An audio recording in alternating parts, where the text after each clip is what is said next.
The summer of 1990 arrived quietly in the Tennessee stretch of the Appalachian Mountains, the kind of season that gave hikers a false sense of stability. Warm mornings, manageable humidity, trails that felt familiar even to those walking them for the first time. On a mid-June morning, 5 backpackers pulled into a gravel lot near a ranger station that sat just off the tree line. The station was small, functional, and rarely busy during the week. It existed less as a checkpoint and more as a formality, a place where plans were written down in case someone didn't come back. Clift Blair was the one who stepped inside first. He was 28, steady, confident without being reckless. He had hiked sections of the Appalachian Trail before and understood the rhythm of long-distance travel, when to push forward and when to stop. Behind him came Luke Anderson and Josh Bryant, both in their mid-20s, close friends who had grown up camping, but were newer to multi-day mountain treks. Shell Holton and Misty Miller followed, both in their early 20s, both prepared, organized, and far more capable than their quiet demeanors suggested. Together, they looked like thousands of other hiking groups that pass through every year. Nothing about them stood out. Nothing raised concern. They signed the trail register in clear handwriting. 5 names. 1 planned route. A 5-day hike northbound, with an expected exit date written neatly in the margin. The ranger on duty glanced over their packs. Standard gear, no obvious mistakes. Enough food. Weather-appropriate clothing. No alcohol. No signs of bravado. The ranger mentioned an incoming weather shift, the kind that rolled through the Appalachians without warning. Afternoon storms, fog at elevation, the usual cautions. Clift nodded. Shell asked a few practical questions. Misty wrote the weather note into a small notebook she carried in her pocket. By late morning, they were gone, swallowed by the trees. The first miles of the trail were forgiving. Gentle climbs, wide footpaths worn smooth by decades of boots. Other hikers remembered passing them that afternoon. One recalled the group laughing near a switchback, packs adjusted low and tight, no visible strain. Another remembered how Shell stopped briefly to help Luke retie a loose strap, the group patient, unhurried. They moved like people who trusted the plan.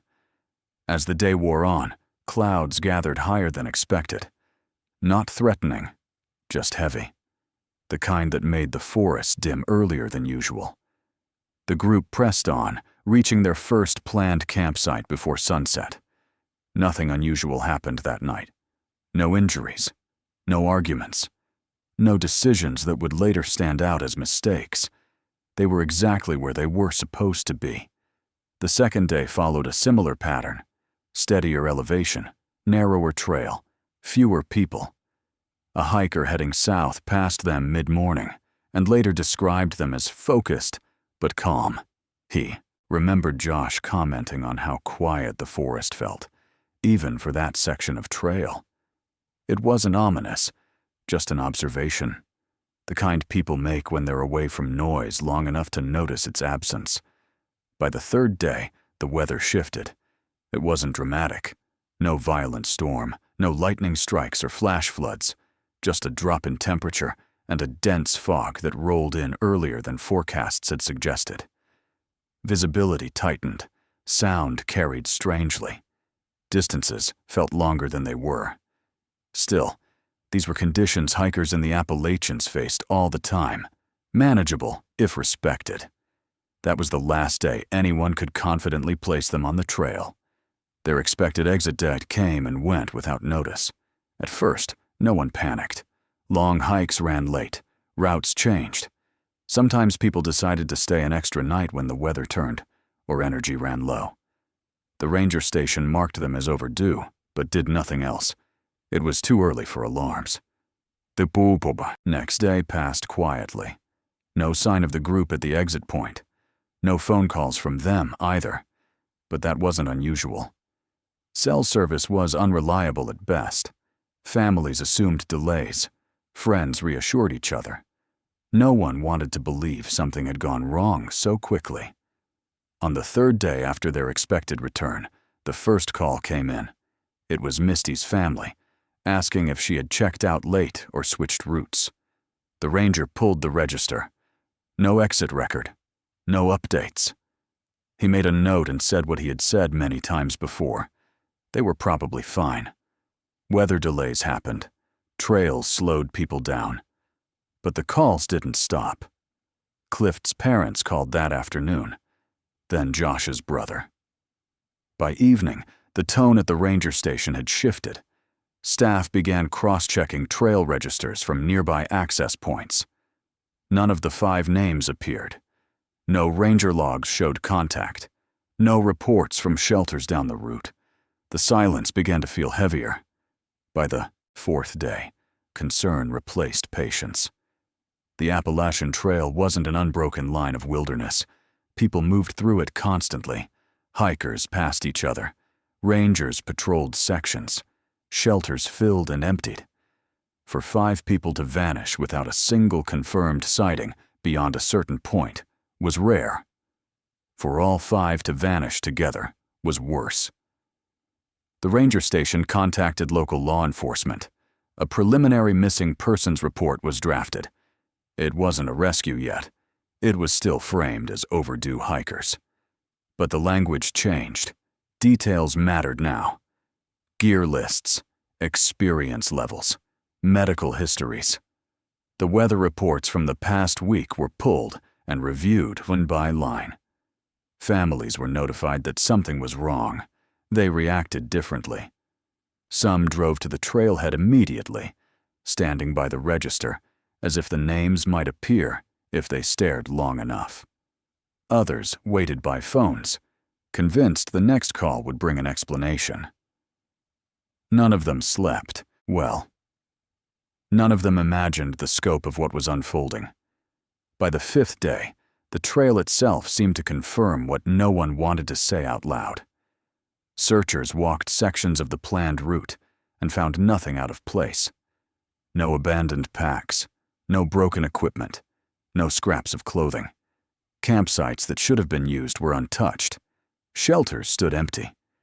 It was as if the 5 hikers had stepped off the map. That afternoon, officials made the call. The status changed from overdue to missing. Search and rescue protocols were authorized. Resources were requested. Helicopters were discussed. Dogs were placed on standby. The shift was subtle on paper, just a change in classification. But emotionally, it was a line no one could step back across. Once hikers became missing persons, the mountains stopped being a place of recreation and turned into something else entirely. The last known checkpoint had been passed. Whatever happened next had happened without witnesses, without records, and without warning. And somewhere beyond that trail register, 5 lives had entered a silence that would only grow deeper with time. By the time search and rescue officially began, the mountains had already erased whatever fragile traces the 5 hikers might have left behind. What started as concern hardened into procedure. Local law enforcement coordinated with park rangers, and within hours, trained volunteers began arriving at the trailhead, with maps folded tight in their hands. The operation followed logic, not hope. The group had declared a route. That route became the spine of the search. Teams moved out at first light, dividing the terrain into grids that matched elevation, trail difficulty, and time since last contact. Rangers led the initial sweeps, walking the same ground the 5 hikers were expected to have crossed. They looked for disturbances that didn't belong: snapped branches, compressed soil, displaced rocks. The forest, however, was stubbornly ordinary. It offered no immediate signs of panic or disaster. By the 2nd day of searching, a helicopter joined the effort, cutting slow arcs above the tree line whenever fog allowed.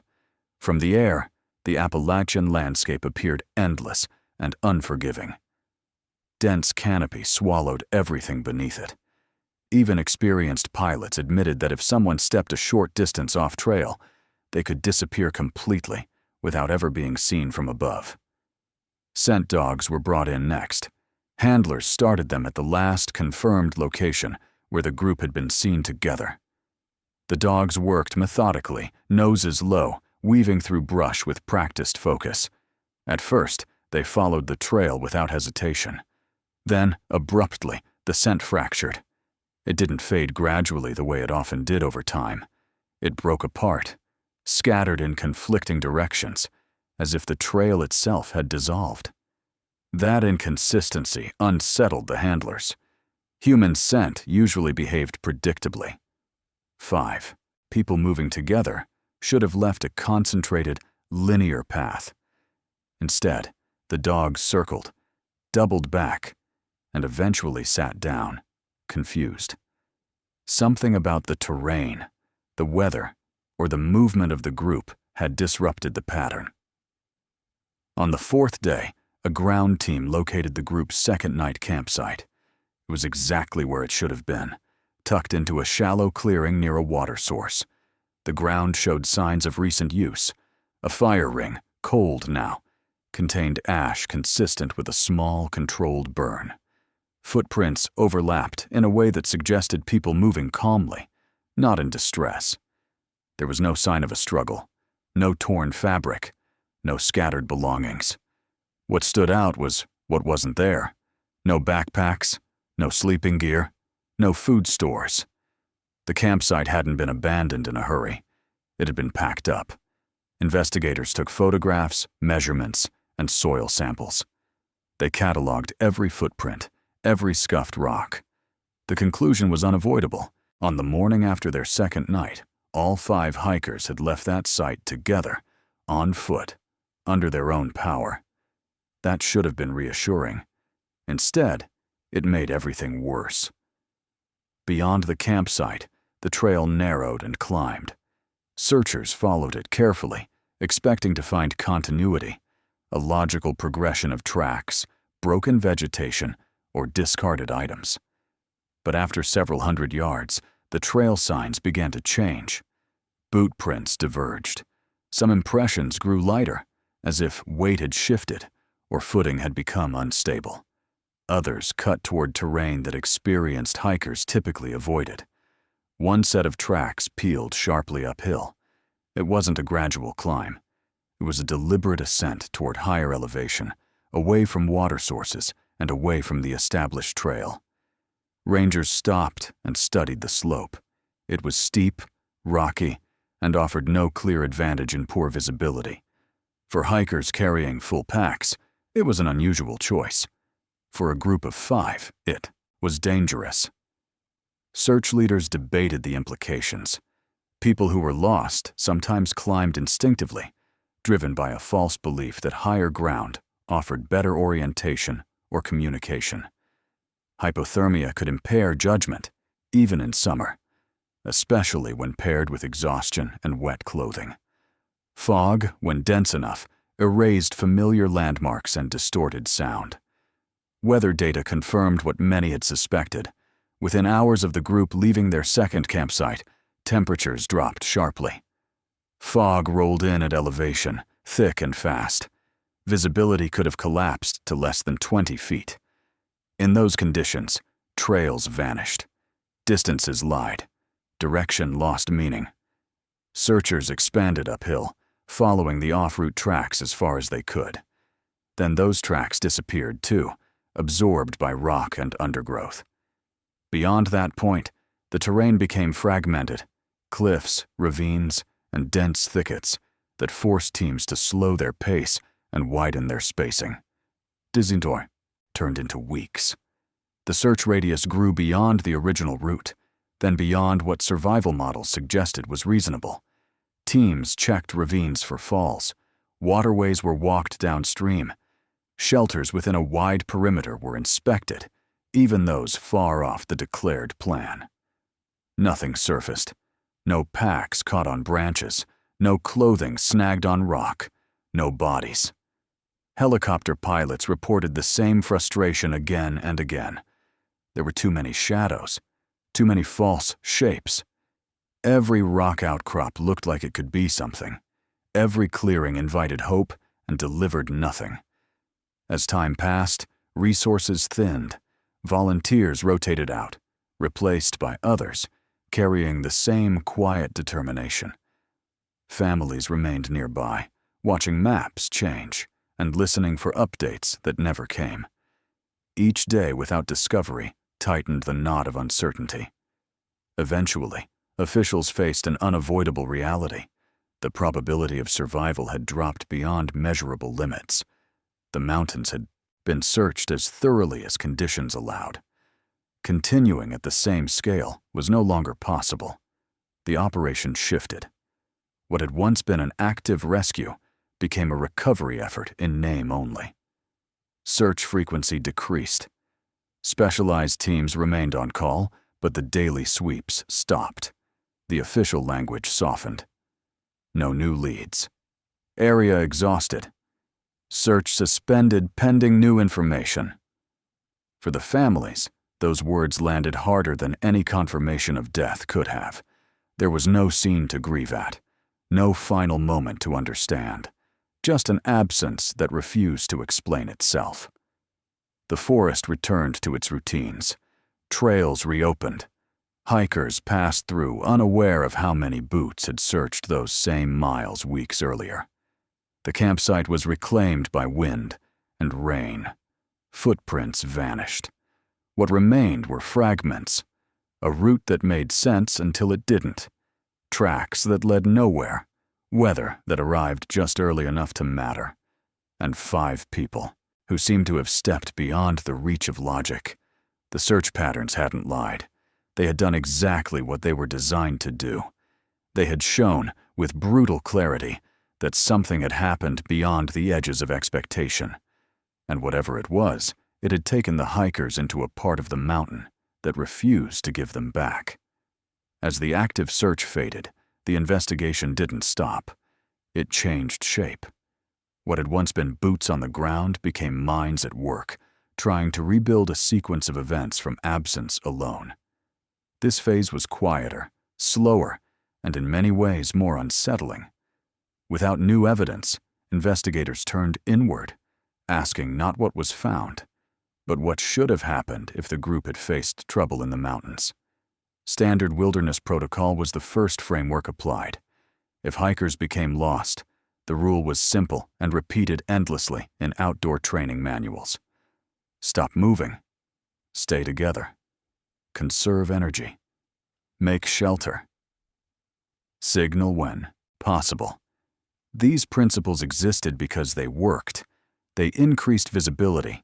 They reduced exposure. They kept small problems from becoming fatal ones. But when those rules were laid over the facts of this case, nothing lined up cleanly. The 5 hikers had clearly stayed together, at least through their second night. Their campsite showed no division, no indication that anyone had split off. If they had become disoriented afterward, logic suggested they would have sheltered in place once conditions worsened. Yet no shelter was found. No emergency fire sites. No ground disturbances that suggested prolonged waiting. Whatever happened seemed to involve continued movement, not the stillness survival training demanded. That contradiction became the center of the investigation. Experts were brought in to analyze behavior under stress. They reviewed weather data again, minute by minute, hour by hour. Fog density, temperature drops, wind chill at elevation. None of it was extreme enough to immediately incapacitate 5 healthy adults. Dangerous, yes. Fatal on its own, no.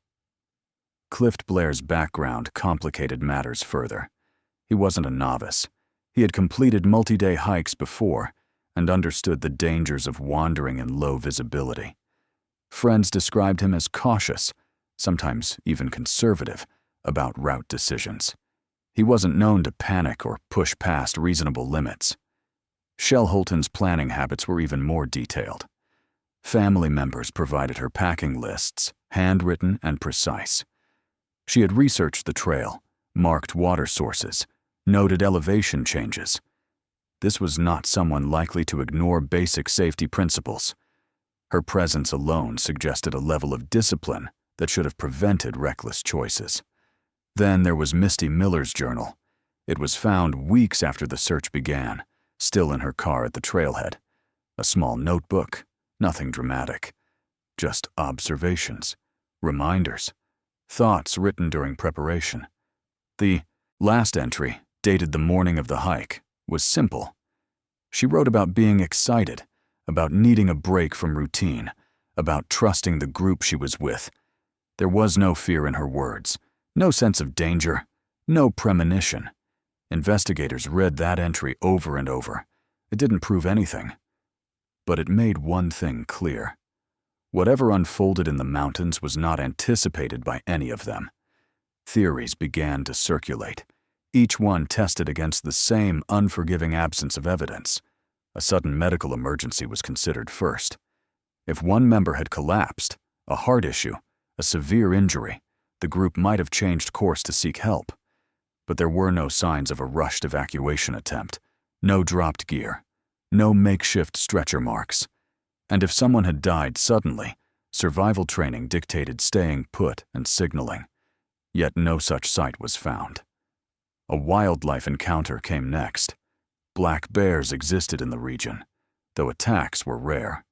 Even rarer were attacks, involving multiple people without leaving clear signs. No blood, no torn equipment, no defensive wounds discovered later. The campsite showed no disruption consistent with an animal intrusion. The theory faded quickly. Hypothermia-induced confusion carried more weight. Experts explained how even mild hypothermia could cloud judgment, especially when paired with exhaustion and wet clothing. Victims sometimes made illogical choices, moving when they should have stayed still, climbing when they should have descended. That theory aligned with the uphill tracks discovered early in the search. But again, it didn't go far enough. Hypothermia might explain one or two people acting irrationally. It struggled to explain 5 people making the same fatal decisions together, without any one of them stopping the group or insisting on protocol. Group dynamics under stress usually fractured. Leaders emerged. Disagreements surfaced. None of that left a trace here. Navigational error amplified by weather became the most widely accepted explanation, not because it answered every question, but because it contradicted the fewest. Dense fog could erase trail markers. Sound distortion could mislead direction. A wrong turn could feel right for miles. But even lost hikers left evidence: broken branches, discarded items, attempts to mark paths. The forest held none of it. Every scenario eventually ran into the same wall. 5 people did not simply vanish without leaving something behind. As months passed, attention shifted from what happened to why nothing was found. Terrain analysis revealed how deceptive the Appalachian landscape could be. Dense canopy concealed drop-offs. Ravines swallowed sound. A person could fall or descend into areas invisible from above or unreachable without technical climbing equipment. Still, extensive sweeps of such areas had turned up nothing.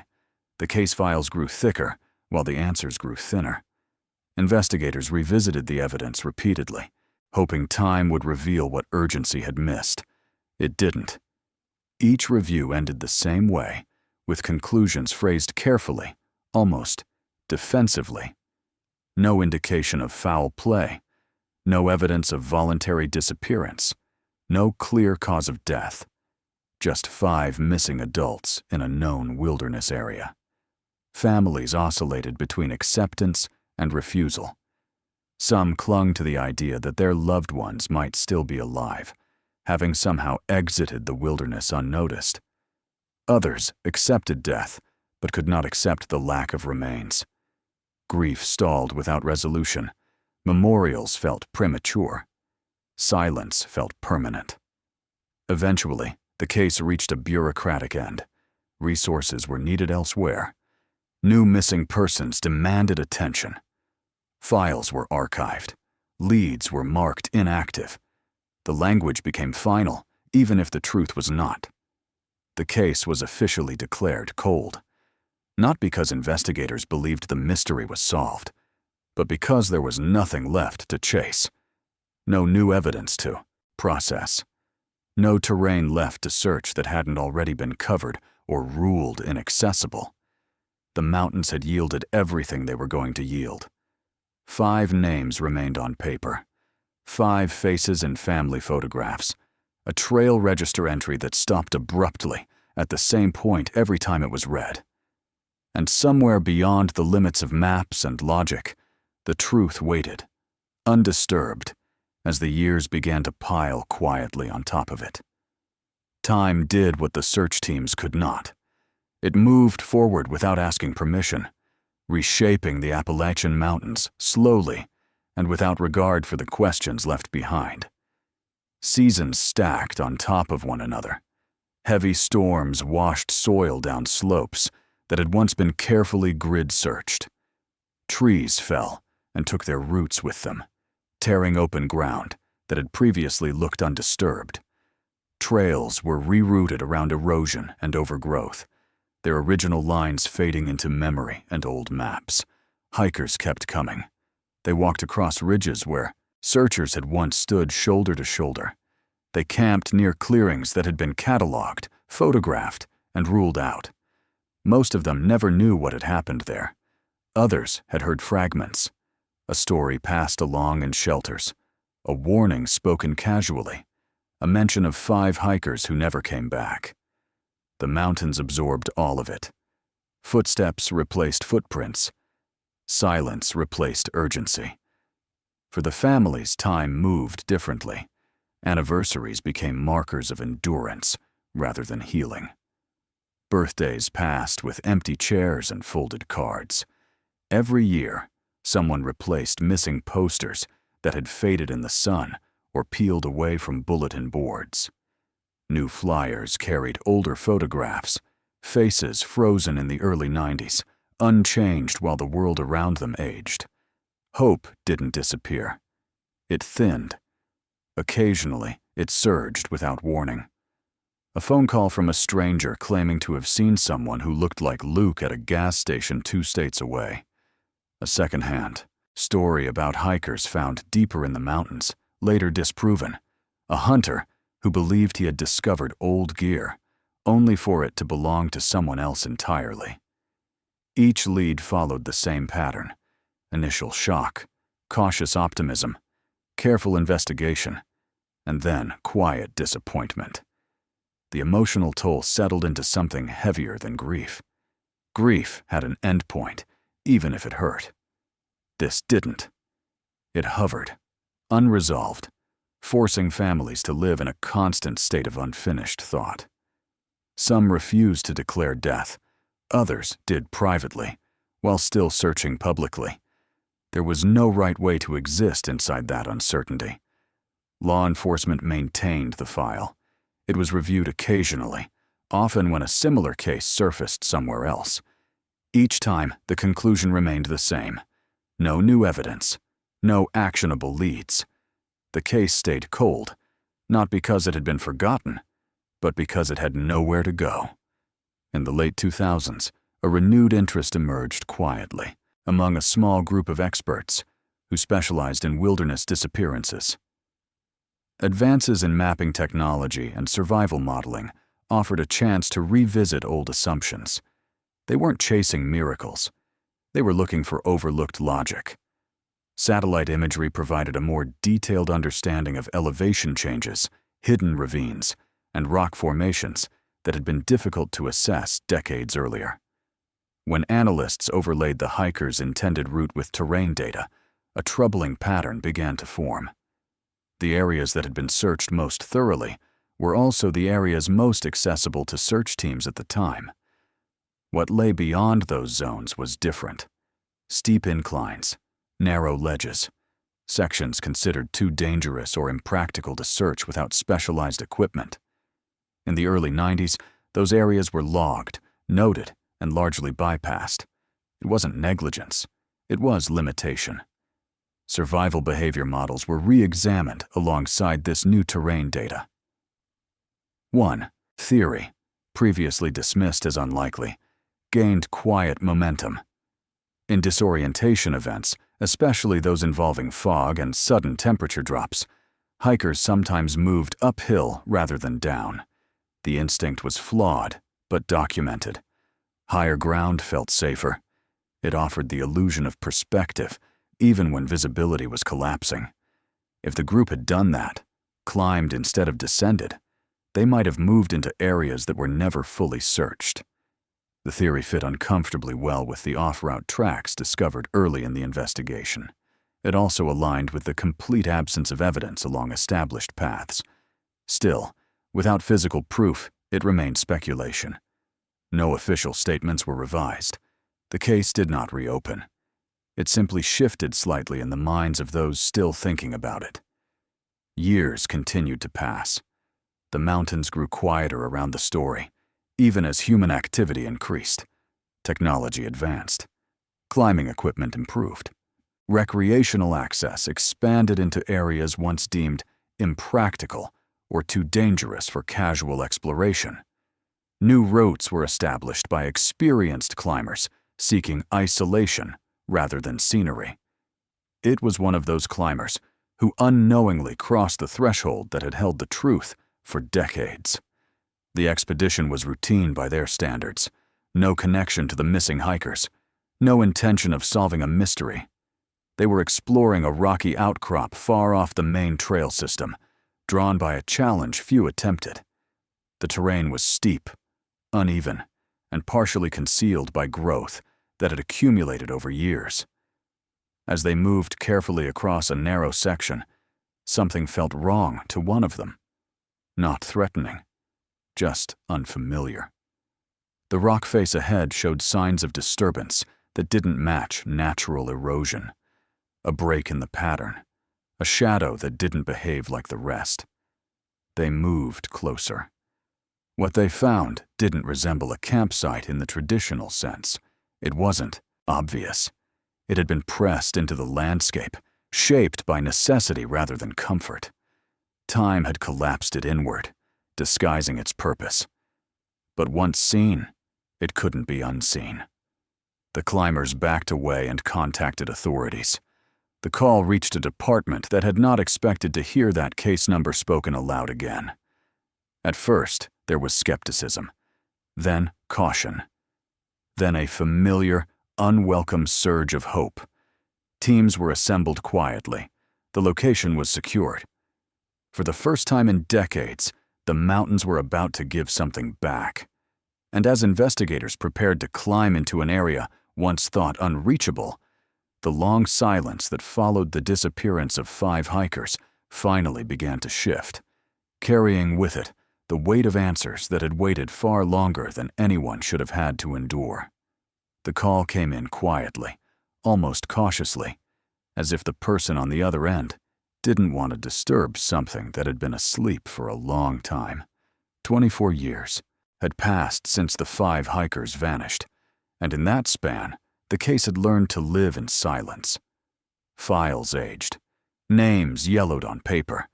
Even the mountains seemed to have moved on. But what the climbers described didn't sound like coincidence, and it didn't sound like imagination either. They were experienced, the kind of climbers who didn't chase attention or exaggerate discoveries. Their expedition had taken them far from marked trails, into a section of terrain few people ever entered willingly. The rock face was steep and fractured, with narrow ledges that forced slow, deliberate movement. It wasn't a place hikers stumbled into by accident. It was a place people ended up only if they kept going when they shouldn't have. Midway through their ascent, one of them noticed something that didn't fit the landscape. The tree line broke in a way that felt wrong, not shaped by wind or lightning or age. It was subtle, almost dismissible. But experience told them that the mountains followed patterns, and this wasn't one of them. They moved closer, carefully. Beneath a shallow rock overhang, pressed into the slope and partially swallowed by vegetation, was something that hadn't been there by chance. It was low to the ground, collapsed inward, its outline distorted by decades of weather. At first glance, it could have been mistaken for debris. But then they saw the edges, the unnatural angles, the fabric fused into the earth. They stopped. No one touched anything. No one speculated. They backed away and contacted authorities, reporting exactly what they had found and where. The coordinates alone were enough to shift the tone of the response. This wasn't a place that had been searched thoroughly. It wasn't a place that search teams in 1990 could have reached safely or efficiently. It sat above and beyond the areas considered reasonable at the time. When forensic teams arrived days later, the mood was restrained but heavy. No one said the names out loud yet. They didn't need to. The approach itself explained decades of unanswered questions. The angle of the slope concealed the site from aerial searches. Dense growth hid it from above. From below, the rock face offered no obvious access point. It was a blind spot in the most literal sense, a pocket of terrain that had slipped through every grid, every sweep, every model. The shelter was examined carefully. It wasn't a tent in the traditional sense. It was improvised, assembled under pressure. Sections of fabric had been lashed together and weighed down with stones. The structure leaned inward, shaped more by desperation than design.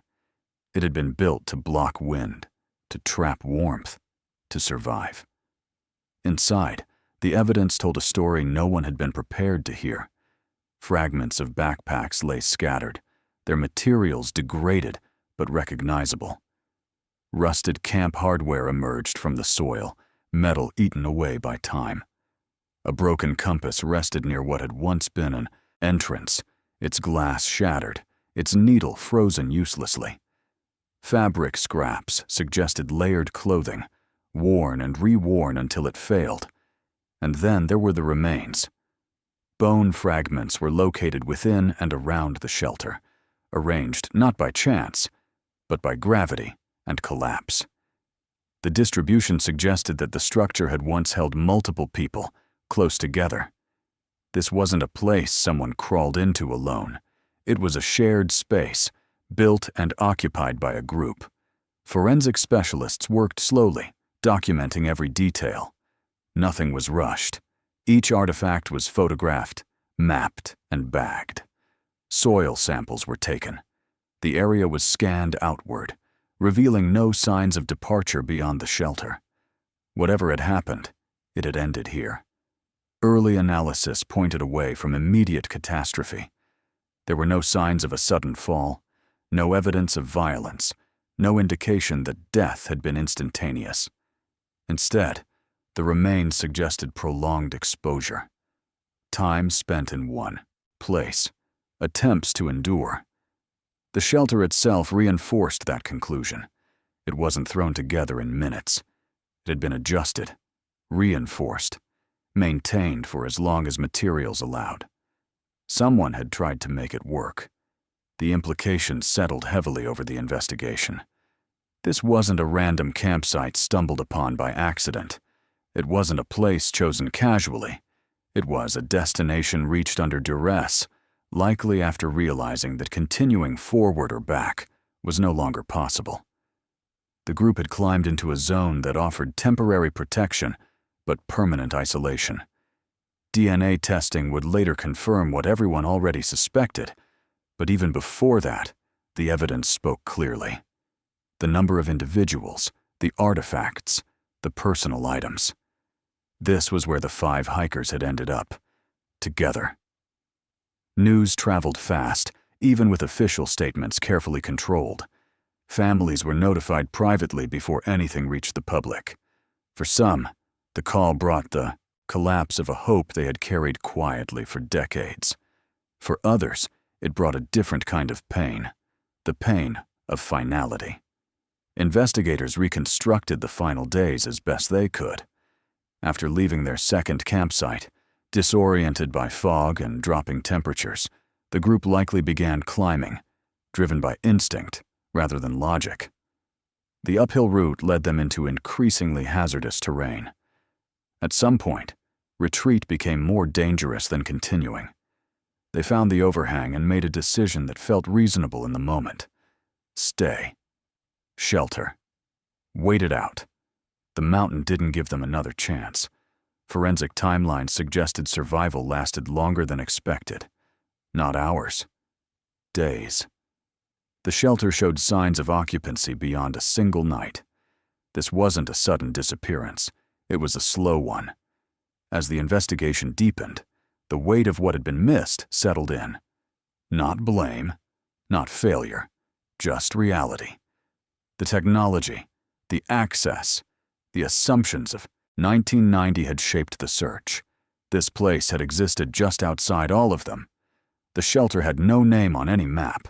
No trail led to it. It wasn't meant to be found. But now, it had been. As evidence was processed and reports finalized, one truth became unavoidable. The mountain had not taken the hikers suddenly or violently. It had held them.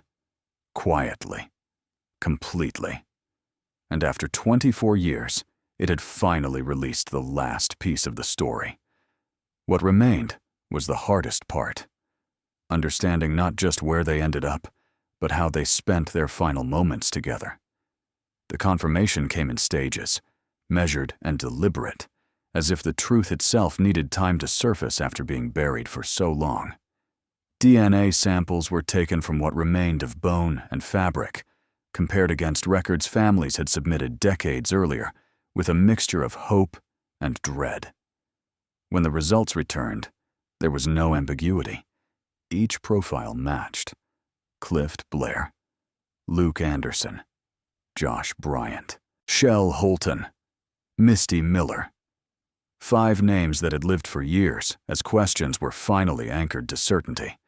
Investigators didn't announce the findings with ceremony. They didn't need to. The weight of the answer carried its own gravity. After 24 years of speculation, rumor, and unresolved fear, the disappearance was no longer a mystery in motion. It was a story with an ending, however painful that ending turned out to be.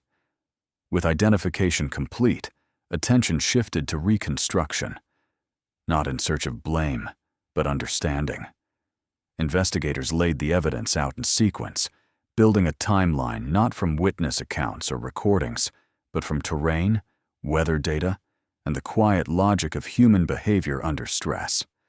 Each detail mattered now, because it was all that remained of the hikers' final days. The weather shift that followed their second campsite became the starting point. Fog thick enough to erase depth perception. Temperatures dropping faster than expected. Clothing dampened by condensation and sweat. None of it catastrophic on its own. Together, it created a narrow margin for error. In that environment, sound distorted, direction blurred, trails vanished into trees that all looked the same.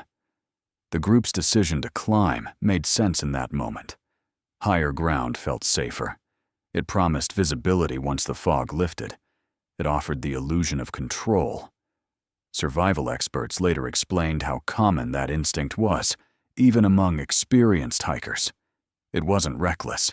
It was human. But elevation came at a cost. As they moved upward, the terrain narrowed. Slopes steepened. Options closed behind them. Turning back became harder than continuing forward. When they reached the rocky outcrop and found the shallow overhang, it would have seemed like relief. Shelter from wind, a place to regroup, a chance to wait out conditions that, on paper, should have improved within a day. They built what they could with what they had. The shelter wasn't sophisticated, but it was intentional. Fabric layered and secured. Packs emptied and repurposed. Stones positioned to block drafts. They worked together, conserving energy, making decisions collectively. This wasn't panic, it was effort. Temperatures continued to fall. Forensic analysis suggested they survived longer than anyone had assumed during the original search. The shelter bore signs of repeated use, adjustments made as materials failed. The group didn't scatter. They didn't attempt a desperate escape in different directions. They stayed close, sharing warmth, waiting for a break that never came. There was no evidence of violence, No signs of struggle between them.